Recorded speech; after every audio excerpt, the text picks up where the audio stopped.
Roles Roy इसे दुनिया की सबसे लग्जरी कार माना जाता है। लेकिन क्या आप जानते हैं, जिस लड़के ने इस कार को दुनिया के लिए बनाया, बचपन में वही लड़का अपना पेट भरने के लिए कभी रेलवे प्लेटफॉर्म पर न्यूज़पेपर्स बेचता था। आज की इस कहानी में हम जानेंगे कि कैसे उसी लड़के ने गरीबी में रहकर अपने पैशन से एक ऐसी कार बना दी जिसे आज पूरी दुनिया रोल्स रॉयस कहती है। साल 1863 एल्वर्टन, इंग्लैंड में हेनरी रॉयस का जन्म हुआ था। तब हेनरी रॉयस की फैमिली काफी पुअर बैकग्राउंड से थी और हेनरी रॉयस के फादर जेम्स रॉयस, जिनका फ्लावर मिल का बिजनेस था, वो बिजनेस भी कुछ ही टाइम में पूरा फेल हो गया था, जिस वजह से जेम्स रॉयस की पूरी फैमिली के पास खाने के लिए कुछ भी नहीं था। फिर जब हेनरी रॉयस 9 साल के हुए ही थे तो उनके साथ इतना बुरा हुआ जो उन्होंने कभी सपने में भी नहीं सोचा होगा। हेनरी के फादर जेम्स रॉयस की हार्ट प्रॉब्लम के चलते डेथ हो गई थी और अब रॉयस फैमिली की हालत पहले से और भी खराब हो चुकी थी। यह पल रॉयस के लिए इतना पेनफुल था कि अब रॉयस के ऊपर फैमिली की रिस्पॉन्सिबिलिटी आ गई, जिसने रॉयस को अपनी पढ़ाई छोड़ने पर मजबूर कर दिया। और रॉयस ने तब ये डिसाइडेड किया कि अब वो भी काम करेंगे और उससे होने वाली अर्निंग से अपनी फैमिली को सपोर्ट करेंगे। फिर कुछ ही समय में हेनरी ने दिन में रेलवे स्टेशन पे न्यूज़पेपर बेचने शुरू कर दिए थे और साथ में रात को रॉयस ने टेलीग्राम बॉय की भी जॉब स्टार्ट कर दी थी ताकि वो और पैसे कमा सके। इस तरह हेनरी ने अपने बचपन से ही काम करना शुरू कर दिया था। साल 1878 में रॉयस की एक ग्रेट नेबर आंटी, जो रॉयस को जानती थी और वो रॉयस को काफी इंटेलिजेंट समझती थी, तब उन्होंने अपनी पहचान से रॉयस को एक great northern railway locomotive workshop में अप्रेंटिसशिप स्टार्ट करवा दी।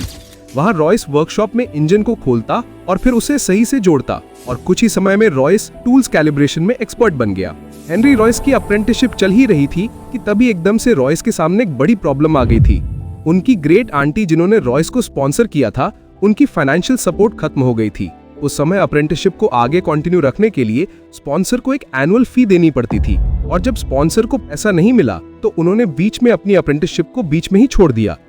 इसके अलावा उस वक्त ब्रिटेन में इकोनॉमी डिप्रेस था, जिस वजह से इंजीनियरिंग जॉब्स बहुत कम मिल रही थी, जिस वजह से उन्हें नई जॉब्स नहीं मिल पा रही थी। लेकिन इन सब के बावजूद हेनरी ने कभी हार नहीं मानी। अप्रेंटिसशिप को छोड़ने के बाद उन्होंने इलेक्ट्रिक लाइटिंग पावर जनरेशन में जॉब शुरू की और वहां उन्होंने स्ट्रीट लाइटिंग, थिएटर लाइटिंग पर काम किया। इससे उनका टेक्निकल एक्सपोजर इलेक्ट्रिक इंजीनियरिंग की तरफ शिफ्ट हुआ। जॉब के साथ हेनरी ने रात में स्टडी करी और क्लासेस भी ज्वाइन करी, मैथ, इंग्लिश और टेक्निकल स्टडीज की, ताकि अपनी स्कूलिंग को पूरा कर सके। हेनरी ने पैसे कमाने के साथ साथ अपने आप को और इम्प्रूव करने का सोचते थे, जिसके लिए वो अपने आप को हमेशा अच्छा लर्नर मानते थे और कुछ नया सीखने के लिए हमेशा रेडी रहते थे। साल 1884 में जब हेनरी रॉयस 21 साल के हो चुके थे तो तब उन्होंने अपनी सैलरी का कुछ हिस्सा सेव कर रखा था, जिस वजह से हेनरी ने अपनी एक छोटी मैकेनिकल वर्कशॉप खोलने का सोचा। एक छोटी टिन की शॉप और एक रीयूज टेबल और करीब 8 पुराने टूल्स, बस इतना ही। वो शॉप शुरू में भले ही छोटी थी, पर हेनरी के लिए वो उनकी लाइफ की तरह ही इम्पोर्टेंट थी। हेनरी सुबह 6 बजे से रात 12 बजे तक उसी शॉप में वर्क करते, जहां वो कभी मोटर्स बनाते, कभी क्रेन्स के पार्ट डिजाइन करते, तो कभी मॉडल टेस्ट करते। धीरे धीरे हेनरी को इतना एक्सपीरियंस हो चुका था कि अब वो इन सब काम में बिल्कुल परफेक्ट हो चुके थे और उनकी शॉप भी अब बड़ी हो चुकी थी। लेकिन हेनरी रॉयस के लिए एक बड़ा टर्निंग पॉइंट जब आया जब हेनरी रॉयस पहली बार अपने लिए एक अच्छी और रिलायबल कार लेने का सोचा। और फिर रॉयस ने साल 1902 में एक फ्रेंच कार खरीदी जिसका नाम डेकाविल 10 HP था, जो एक पेट्रोल वेरिएंट में थी। और डेकाविल कार उस टाइम एक अच्छी स्टैंडर्ड एडवांस इंपोर्टेड कार मानी जाती थी। पर रॉयस ने जब उस कार को ड्राइव किया तो पहली बार में ही कार में बहुत सारी प्रॉब्लम को नोटिस कर लिया। कार नॉइज बहुत कर रही थी, कार बहुत वाइब्रेशन कर रही थी, कार चलने में बिल्कुल स्मूथ नहीं थी और कार में कुछ अननेसेसरी पार्ट लगे हुए हैं, जिस वजह से कार का वेट बहुत ज्यादा है। फिर हेनरी ये डिसाइडेड किया कि ये कार उतनी रिलायबल नहीं है और ये विजन लिया कि मैं इसे और बेटर बना सकता हूँ। पहले हेनरी ने पूरी कार को खोल दिया और फिर उसके हर पार्ट्स के बारे में अच्छे से स्टडी किया और उसका नया डिटेल ड्राइंग बनाया। उन्होंने इंजन को खुद से रीडिजाइन किया और उसे ट्विन सिलेंडर पेट्रोल इंजन बनाया। कार के बेयरिंग, रेडिएटर, कार्बोरेशन सबको रीडिजाइन किया ताकि कार ज्यादा स्मूथ और साइलेंट हो जाए, ताकि कार जब रोड पर चले तो उसमें बिल्कुल भी साउंड ना आए। और कार में से कुछ हैवी और अननेसेसरी पार्ट को हटा दिया, जैसे कास्ट ब्रॉन्ज बेल वगैरह। इससे कार का वेट और कम हो गया। कार के सस्पेंशन, चैसी डिजाइन, लुब्रिकेशन, हर चीज को सुधारा ताकि कार लॉन्ग ड्राइव्स हो सके। इतने चेंजेस हेनरी ने अपनी कार में किए और इतना सब करने में हेनरी को काफी वक्त भी लगा था। फाइनली 1 अप्रैल 1904 को रॉयस ने अपनी पहली सेल्फ डिजाइन पेट्रोल कार को रोड पर चलाया और उसका नाम हेनरी ने रॉयस 10 HP रखा। जहां डेकाविल कार नॉइजी, अनरिलायबल और हैवी थी, वहीं नई रॉयस 10 HP कार काफी लाइटवेट, साइलेंट और काफी स्मूथ थी। इस नई कार ने जो स्मूथनेस, रिलायबिलिटी और क्वालिटी को प्रेजेंट किया, उसने एक फॉरेन इंपोर्टेड कार की जगह ब्रिटिश मेड एक्सीलेंस प्रूफ कर दिया। एडमंड्स, जो कि इलेक्ट्रिकल इंडस्ट्री का सीनियर इंजीनियर था, वो हमेशा नए इन्वेंशन और टैलेंट की तलाश में रहता था। तब एडमंड्स को रॉयस की और उसकी वर्कशॉप्स और इंजीनियरिंग स्किल के बारे में सुना था, तो वो रॉयस से मिलने मैनचेस्टर चला गया, जहां वो रॉयस से पर्सनली मिला। वहां एडमंड ने रॉयस की 10 HP को पहली बार देखा और उसे ड्राइव करने का सोचा। जब एडमंड्स ने रॉयस की कार को ड्राइव किया, तो पहली ही बार में इतना इंप्रेस हुआ कि फिर वो सीधा चार्ल्स रॉल्स, जो एक वेल्दी ब्रिटिश इंजीनियर था और वो ब्रिटेन का सबसे पहला कार डीलर में से एक था, वो लंदन में चार्ल्स रोल्स नाम का शोरूम चलाता था, जहां वो इंपोर्टेड फ्रेंच और जर्मन कार्स को बेचता था। वहीं दूसरी ओर रोल्स का जन्म बहुत अमीर शाही परिवार में हुआ था। रोल्स एक पायोनियर एविएटर भी था, ब्रिटेन के पहले लाइसेंस पायलट्स में से एक, जिसे स्पीड और मशीन्स का एक्सट्रीम शौक था। रोल्स हमेशा से फ्रेंच कार को अदर कंपनी में सेल करता और फ्रेंच कार्स को ही सबसे बेस्ट मानता था। तब इसके जवाब में एडमंड्स रोल्स के शोरूम गया और रोल्स से बोला कि मैं तुम्हें एक ऐसी ब्रिटिश इंजीनियर की कार दिखाऊंगा जो शायद ही तुमने देखी होगी। तब 4 मई 1904 को रोल्स और रॉयस की पहली बार मैनचेस्टर के मिडलैंड होटल में मुलाकात हुई।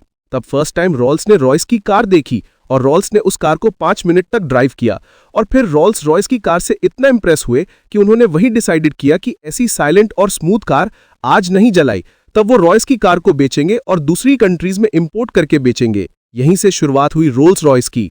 दिसंबर 1904 को रोल्स और रॉयस के बीच अग्रीमेंट हुआ कि रॉयस कार बनाएगा और रोल्स उन्हें नाम रोल्स से बेचेगा और कार का ब्रांड नेम होगा रोल्स रॉयस।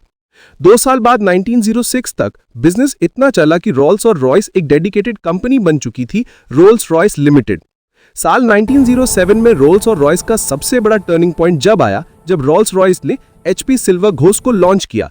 ये कार इतनी ज्यादा स्मूथ थी कि मीडिया को ये लिखना पड़ गया कि best car in the world. तब हर तरफ रोल्स रॉयस को लोग पहचानने लगे। रोल्स रॉयस अपनी लग्जरी और रिलायबिलिटी के लिए यहीं से फेमस हुई। रोल्स रॉयस के साथ सब कुछ अच्छा हो ही रहा था कि अचानक कुछ ऐसा हुआ जो कभी रोल्स रॉयस ने कभी सोचा भी नहीं था। रोल्स को फ्लाइंग का इतना ज्यादा शौक था कि रोल्स यूके के पहले लाइसेंस पायलट्स में से एक थे। 12 जुलाई 1910 बोनमाउथ में एक एविएशन शो में रोल्स का प्लेन क्रैश हो गया और उसी क्रैश में रोल्स की डेथ हो गई।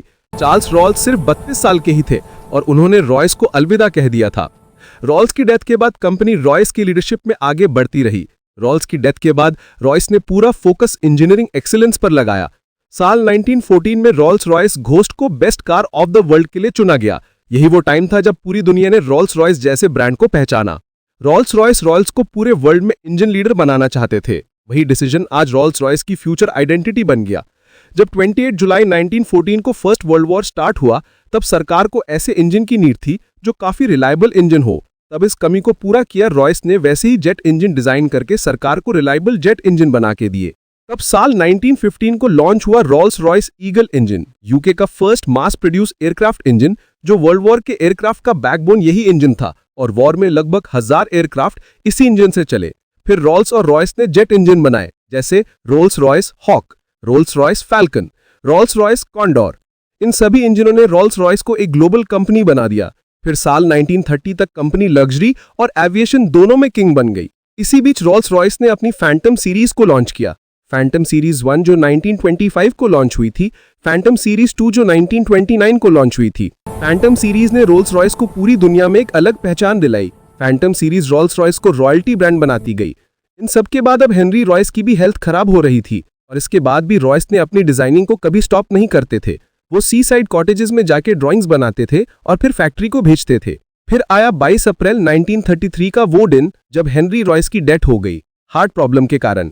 हेनरी अपने काम के लिए हमेशा इतने पैशनेट थे कि मरने से एक दिन पहले भी उन्होंने शॉक अब्जॉर्बर का डिजाइन स्केच बनाया था। उनका एंड मोमेंट भी इंजीनियरिंग के नाम रहा था। रॉयस की डेथ के बाद भी कंपनी नहीं रुकी क्योंकि उनके डिजाइन और philosophy engineering system already strong base create कर चुकी थी। रॉयस की डेथ के बाद रोल्स और रॉयस ने जेट इंजन में एंट्री की। रोल्स और रॉयस कंपनी ने साल बनाया ऐसा इंजन जिसका नाम था मर्लिन इंजन। ये इंजन हरिकेन फाइटर प्लेन में यूज हुआ और वर्ल्ड वॉर 2 में यूनाइटेड किंगडम की जीत का मेजर फैक्टर था। ये इंजन हिस्ट्री का मोस्ट सक्सेसफुल एयरक्राफ्ट इंजन बना। इस एक इंजन ने रोल्स और रॉयस को ग्लोबल एरोस्पेस किंग बना दिया। आज रोल्स और रॉयस दो बड़ी कंपनीज में डिवाइड है, एक रोल्स और रॉयस मोटर गाज और दूसरा रोल्स और रॉयस होल्डिंग। दोनों आज रॉयस के परफेक्शन फिलॉसफी को फॉलो करते हैं।